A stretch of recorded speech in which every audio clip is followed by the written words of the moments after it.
The idea is simple. Practice makes perfect. Well, doctors, surgeons, and other medical professionals in the Med Center are training for any medical scenario imaginable. How? With the use of high-tech mannequins. But just how true to life are they? Now, the main goal here is, of course, to save lives. And the doctor leading the charge is someone you may recognize, Dr. Jennifer Arnold.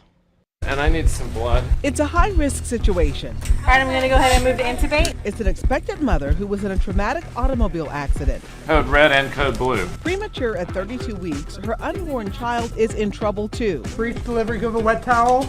But this was only practice. When you're in a crisis, all of a sudden you have to work as a team. Dr. Jennifer Arnold is the medical director of the Simulation Center here at Texas Children's. The SIM program allows medical personnel to train for a multitude of scenarios.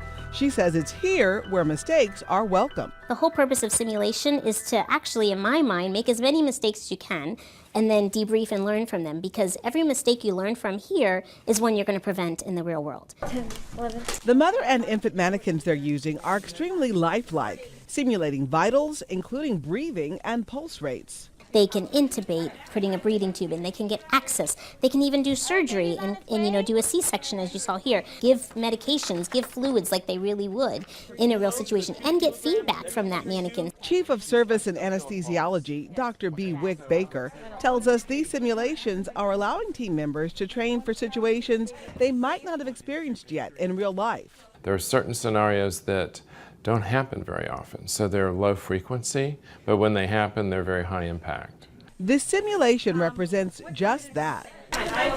So we had to resuscitate mother and deliver baby rapidly. Basic and advanced cardiac life support, and then resuscitate her baby as well. Tell me what skills maybe you did try or that you might think about. After every simulation, the team goes over what worked and where improvements are needed. We're talking about the things that went well so that they can continue to do them. And we're also talking about the things that didn't go so well so they can learn things for improvement in future clinical cases. Today's sim lasted roughly 15 minutes. Making incision.